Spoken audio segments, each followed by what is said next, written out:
સમગ્ર વર્ષ દરમિયાન અનેક વ્રત તહેવાર આવતા હોય છે, જેમાં વટ સાવિત્રી વ્રતનો સવિશેષ મહિમા હોય છે. સ્ત્રીઓ તેમના પતિના દીર્ઘાયુષ્ય માટે આ વ્રત રાખતી હોય છે. આજથી અમાસ પક્ષના વટ સાવિત્રી વ્રતનો પ્રારંભ થઈ રહ્યો છે. ત્યારે આવું જાણીએ કે આ વ્રતમાં કઈ વિધિથી પૂજા કરવાથી સવિશેષ લાભની પ્રાપ્તિ થાય છે. સ્ત્રીઓના નવા જ લગ્ન થાય છે, એટલે કે લગ્ન થયા બાદ તેમનું પહેલું વટ સાવિત્રી વ્રત છે, તો તેમણે વ્રતના દિવસે વહેલા ઉઠી સ્નાન આદિ કાર્યથી નિવૃત્ત થવું. આ દિવસે આવી સ્ત્રીઓએ ખાસ લાલ રંગની સાડી પહેરી સોળ શૃંગાર કરી વટ સાવિત્રી વ્રતમાં વડની પૂજા કરે છે. આ માટે સર્વપ્રથમ વડના વૃણમાં જળ અર્પણ કરી ત્યારબાદ તેને ધૂપ દીપ અર્પણ કરી કંકુ, સિંદૂર, પાન, સુપારી, અક્ષત, ફળ, ફૂલ વગેરે તેને અર્પણ કરવામાં આવે છે.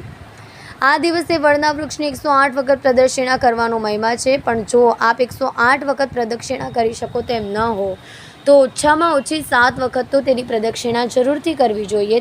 તે સમયે તેની સૂતરની દોરી વીંટવી જોઈએ. વડના વૃક્ષ નીચે જ વટ સાવિત્રીની કથાનું શ્રવણ કરાતું હોય છે અને ત્યારબાદ વટ સાવિત્રી વ્રતની પૂજા પૂર્ણ થયા બાદ કોઈ જરૂરિયાતમંદ કે બ્રાહ્મણને અનાજ, કપડાં અને ધનનું દાન કરવામાં આવતું હોય છે. કલ્પેશ રાણા સાથે જોતા રહો ન્યૂઝ 9 ગુજરાતી, સુરત.